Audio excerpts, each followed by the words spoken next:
అయోధ్య రామమందిర నిర్మాణం కోట్లాది మంది హిందువుల కళ అని బీజేపీ జిల్లా అధ్యక్షులు ప్రతాప రామకృష్ణ అన్నారు. అయోధ్యలో రామమందిర నిర్మాణం కోసం వేలాది మంది బలయ్యారని ఆయన అన్నారు. అయోధ్యలో బాలరాముడి ప్రతిష్టాపన మహోత్సవం సందర్భంగా బీజేపీ జిల్లా అధ్యక్షులు ప్రతాప రామకృష్ణ ఆధ్వర్యంలో ప్రత్యేక పూజలు నిర్వహించారు. రామమందిర ప్రారంభోత్సవ కార్యక్రమాన్ని భక్తులు వీక్షించేలా రాజన్న ఆలయం సమీపంలో పెద్ద ప్రొజెక్టర్లు ఏర్పాటు చేశారు. అదేవిధంగా రామ ప్రసాదాన్ని పంపిణీ చేశారు. ఈ సందర్భంగా రామకృష్ణ మాట్లాడుతూ కోట్లాది మంది భారతీయుల కళ నెరవేరిందని అన్నారు.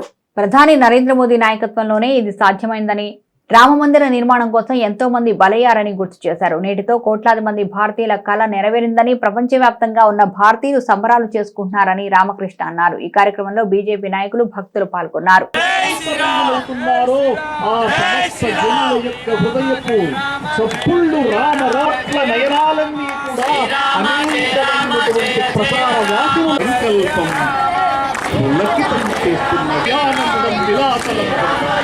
రాముని ప్రతిష్టయట, శ్రీరాముని ప్రతిష్టయట అయోధ్య.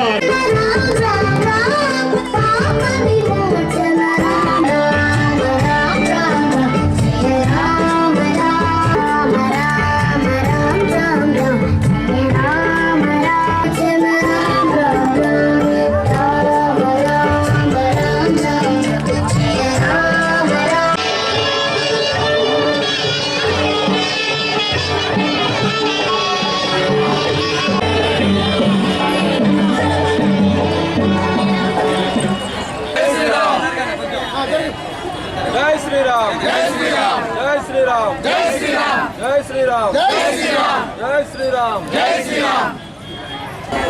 500 సంవత్సరాల నుంచి ఎదురు చూసే మధుర క్షణాలు మనకు. మరి హిందూ ధర్మం, దేవాలయాలు దాదాపు 1000 సంవత్సరాల నుంచి కూడా అనేక రకాల ఆటుకోళ్ళను తట్టుకుంటున్నా కానీ ధర్మాన్ని దెబ్బతీయకుండా కేవలం విగ్రహాలు మాత్రమే దెబ్బతీసింది. మరి బ్రిటిష్ పాలకుల ధాటికి, తురుష్కుల ధాటికి బాబ్రీ మసీద్ నిర్మాణం ఏదైతున్నదో దాన్ని తీసివేసి రామాలయ నిర్మాణం చేయడం ఏదైతున్నదో అదే మనందరికీ కూడా గౌరవ సూచకం. రాముని కూడా పార్టీల వారిగా చూస్తుంది సమాజం. కొన్ని సెక్యులర్ పార్టీల సమాజానికి అట్లా చూస్తూ ఉంటాయి. రాముడు ఏ తరగతికి లేకుంటే పార్టీకి చెందిన వ్యక్తి కాదు. సుప్రీంకోర్టు గతంలో చెప్పింది హిందుత్వ మతం కాదు, హిందుత్వం ధర్మం అని. ఒక జీవన విధానం, జీవన గమనం. ప్రపంచ దేశాలలో 100 దేశాలకు ఈరోజు రాముని పరిచయం చేసిన గది నరేంద్ర మోడీ గారు. మరి ఆలయ నిర్మాణం కోసం ఏదైతున్నదో 4 లక్షల మంది అసలు బాసీలు దాదాపు 550 సంవత్సరాల నుంచి.